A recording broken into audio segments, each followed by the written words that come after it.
You are still breathing the air of a man who is already dead. Somewhere between the alarm you silenced this morning and the excuse you're already building for tomorrow, a version of you died. You just haven't buried him yet. You keep dragging his body through your days, feeding him, clothing him, letting him speak with your voice, walk with your legs, answer to your name. He is not you, not anymore. He is a corpse wearing your face. Listen to me. Every man reaches a morning when the old blueprint stops working. The comfort stops comforting. The excuses stop convincing even himself.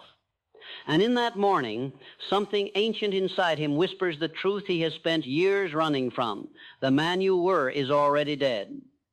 He died the day you chose the scroll over the sunrise.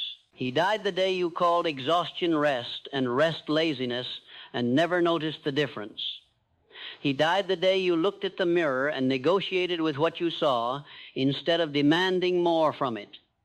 You didn't feel it happen. Death by comfort never announces itself. It doesn't come with a scream, it comes with a shrug, a missed workout, a skipped page, a promise broken so quietly you forgot you made it. That is how men die while still walking. Not in one moment in 10,000 small surrenders, stacked so gently on top of each other that the weight never once felt like a burden. It felt like a Tuesday. Think back. Think honestly. How many mornings have you woken up already defeated, not by the world, but by yourself? How many nights have you gone to sleep promising the man in the mirror that tomorrow would be different, knowing somewhere beneath the promise that you did not believe your own words? That is not a man living. That is a man decomposing in slow motion, still upright, still speaking, still showing up to a life he has already abandoned inside. You have been to your own funeral 100 times and called it a bad week. But hear this, and hear it clearly. Death is not the end of the story. Death is the hinge. Every legacy in history, every fortune built, every name remembered, every empire raised from nothing, began with a man willing to kill the version of himself that could not carry it. Napoleon Hill studied 500 of the most successful men who ever lived, and he found the same truth buried in every one of them. Not talent, not luck, not birthright, a burial, a death, a moment where the man who could not achieve greatness was deliberately, violently retired, and a new one was allowed to take his place. You have been avoiding your own funeral. Ask yourself, and do not look away from the answer, who is the man reading these words right now?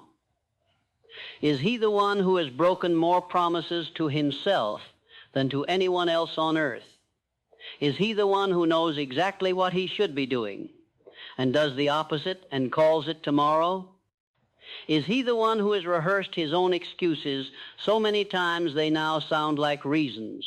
If that is the man reading this, good, because that man is already dying. You felt it the moment I said it. That small, cold recognition in your chest that is not shame, that is a pulse. That is the first sign of the man underneath, still alive, still waiting, still capable. You must understand something about the death I am describing. It is not despair. It is not collapse. It is not the death of hope. It is the death of permission. Permission to be late. Permission to be soft. Permission to be comfortable while your future starves. The old you granted himself permission for all of it, every single day, in small print you never bothered to read. Today, that permission is revoked. You have signed that permission slip so many times you stopped noticing the pen in your hand. Every time you said just this once, you signed it. Every time you said, I'll start Monday, you signed it. Every time you scrolled instead of studied, slept instead of trained, complained instead of built, you signed it. In your own hand, in your own blood. and handed it to the old version of yourself as a gift. He thanked you by staying exactly the same, year after year, while other men, no smarter, no luckier, simply stopped signing. Picture the moment clearly, not as a metaphor, as a decision. You, standing at the edge of a canyon at dawn. Behind you, a version of yourself who negotiated, who delayed, who called weakness self-care and mediocrity balance.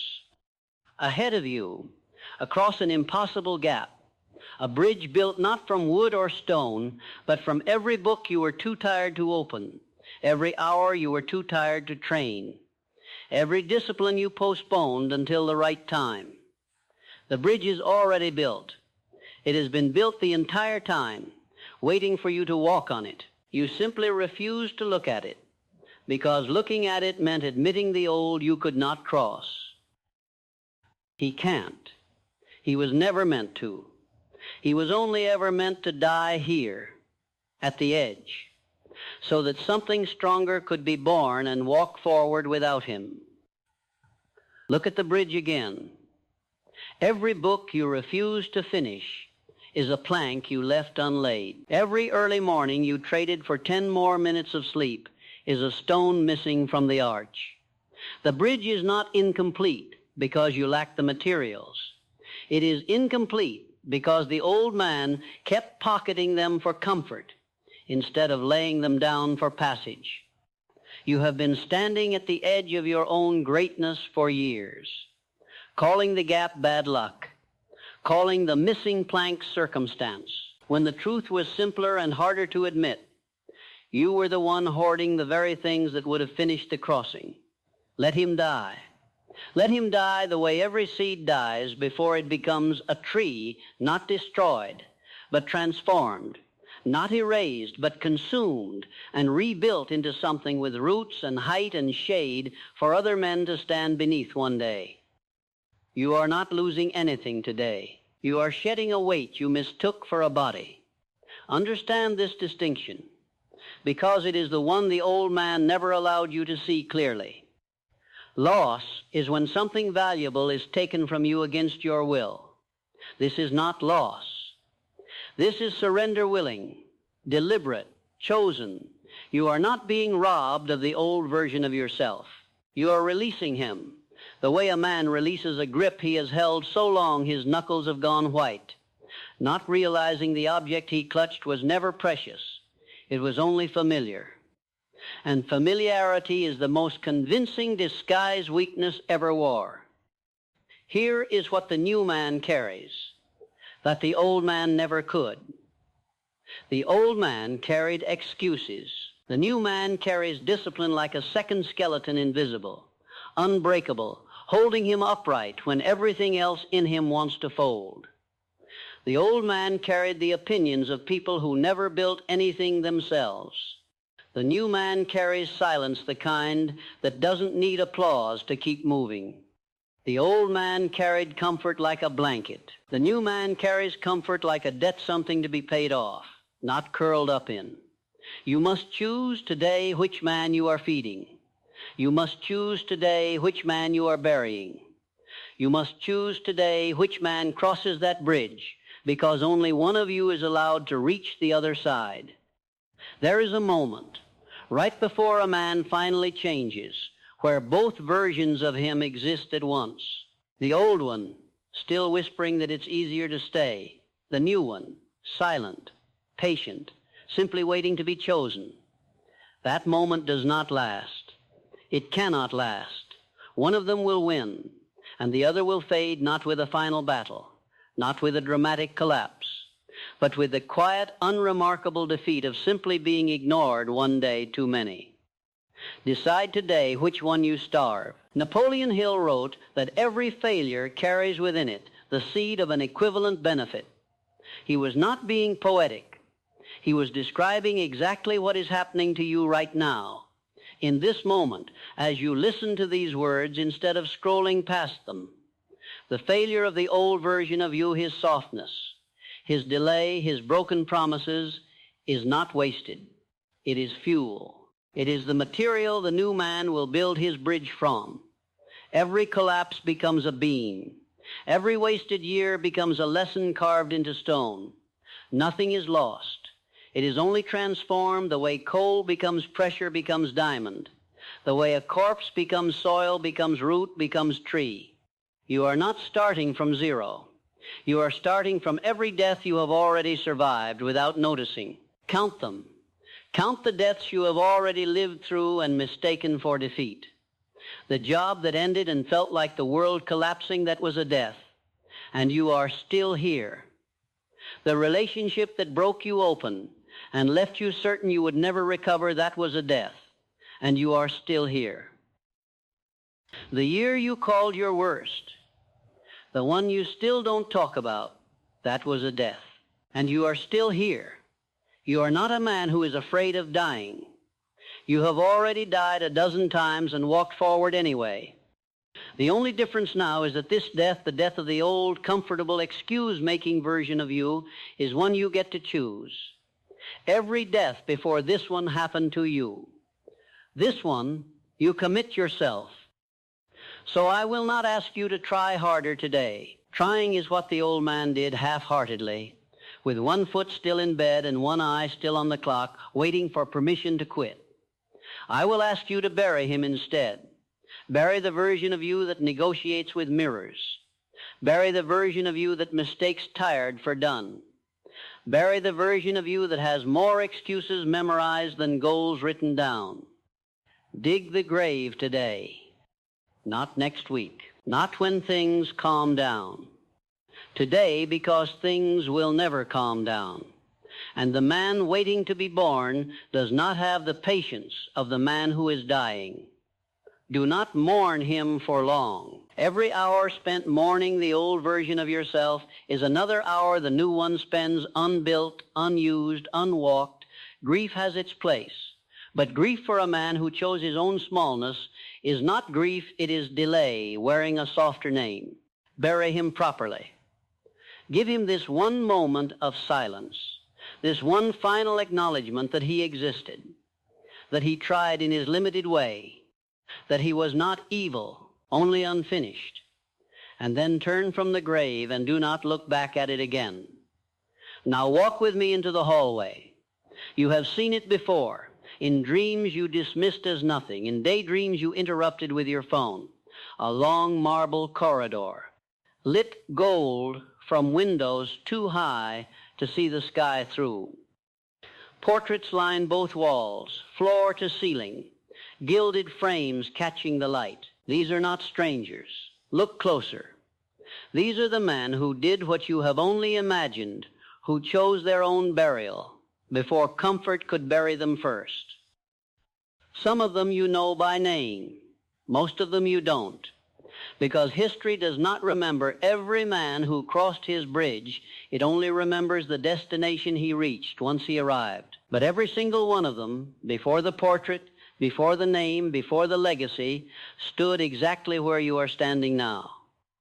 Uncertain, tired, staring at a version of themselves they no longer recognized, and wondering if letting go of him would feel like losing everything. It didn't. It felt like finally being able to breathe. Walk further down that hallway and you will notice something the old man never wanted you to see. The portraits are not of finished men. Look at their eyes. Every single one of them is mid-stride, mid-struggle, caught in the act of becoming rather than the comfort of having become. Because that is the secret. The old man buried along with his excuses. There is no finish line where the discipline stops and the rest begins.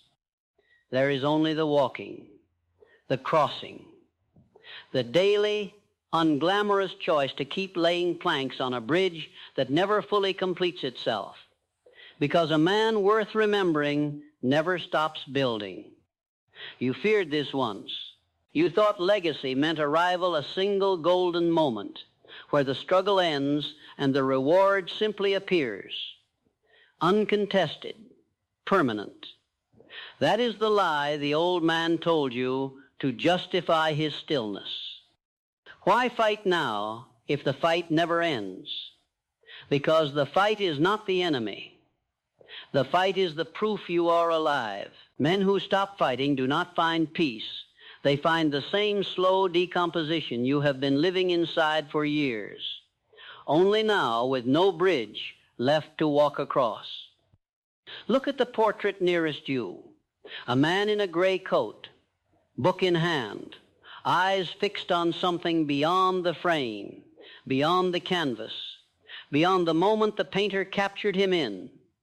He is not looking at you. He is looking at the man he was still becoming when the portrait was finished. Because for men like him, the portrait is never the ending. It is only proof that he showed up on a particular day, mid-crossing, still walking. That is the only kind of immortality worth chasing. Not the illusion of having finished, but the record of having refused to stop. You must understand something else about this hallway, because it will save you from the mistake the old man made 1,000 times. These men were not without fear. Do not mistake the calm in their painted eyes for the absence of doubt. Every one of them stood at their own canyon edge, staring at their own impossible bridge, feeling the exact same tightness in the chest you are feeling now. The difference between them and the corpse you have been dragging through your days was never the absence of fear. It was the refusal to let fear cast the deciding vote. Fear speaks loudly. Fear always has. It has 1,000 names: caution, prudence, realism, patience, and it wears each one convincingly. But underneath every disguise, fear is asking the same small, cowardly question: what if you try, and it isn't enough? The men in this hallway answered that question the only way it can be answered. They tried anyway, not because they were certain of the outcome, but because they had already buried the version of themselves who needed certainty before he would move. You do not need certainty. You need only the willingness to cross while uncertain, because certainty is a luxury reserved for men looking backward at bridges they have already crossed, not for men standing at the edge deciding whether to build. Every man in this hallway once stood exactly where you stand, with no promise the bridge would hold, no guarantee the golden archway ahead was anything more than a trick of the light.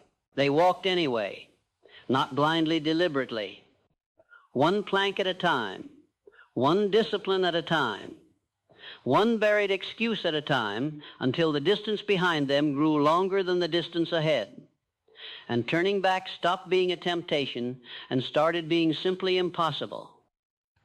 This is the part the old man never wanted you to hear, because it strips him of his last excuse. You do not need a single dramatic moment of transformation. You do not need the mountaintop, the lightning strike, the miracle morning where everything suddenly changes. You need the willingness to lay one plank today, then another tomorrow, then another the day after that, on days you don't feel like it. On days the old version of you screams for one more hour of sleep, one more scroll through your phone, one more just this once. The bridge is not built in a single act of heroism. It is built the way every great thing is built, in unremarkable, repeated, disciplined moments that no one is watching and no one will applaud. That is precisely why the old man avoided it. He wanted the glory without the burial. He wanted the golden city without ever laying a single plank to reach it. You are not that man anymore. You buried him at the edge of the canyon, and every plank you lay from this moment forward belongs to someone new. Feel the weight of the book in your hand, the one the old man never opened, the one gathering dust while he gathered excuses instead. Every page inside it is a discipline he refused to practice. Every chapter is a habit he refused to build. You are not required to read it all today. You are only required to open it, to turn one page, to let the man reading these words become, in this exact moment, a man who does the thing the old version of himself only ever talked about. Napoleon Hill wrote of a burning desire that transmutes into wealth, into achievement, into legacy, but desire alone was never the mechanism. Desire is the spark. Discipline is the fire that has to be tended, log by log, hour by hour, long after the spark has faded from memory. The old man had desire. He wanted the golden city as much as you do now. What he lacked was the willingness to tend a fire on the nights no one was watching it burn. You will tend it, not because you feel like it every single day you won't, but because the man you are burying today no longer gets a vote in what you do tomorrow. So I will not ask you to try harder today. Trying is what the old man did, half-heartedly, with one foot still in bed and one eye still on the clock, waiting for permission to quit. I will ask you to bury him instead. Bury the version of you that negotiates with mirrors. Bury the version of you that mistakes tired for done. Bury the version of you that has more excuses memorized than goals written down. Dig the grave today, not next week, not when things calm down. Today, because things will never calm down. And the man waiting to be born does not have the patience of the man who is dying. The gentleman who has walked through every gold-lit hallway of history's achievers is not waiting for you to feel ready. Readiness is a lie the old man tells to buy one more day of comfort. The new man does not wait to feel ready. He simply walks across the bridge of books toward the archway of everything he was always capable of becoming, if only he had stopped feeding a corpse and started building a man.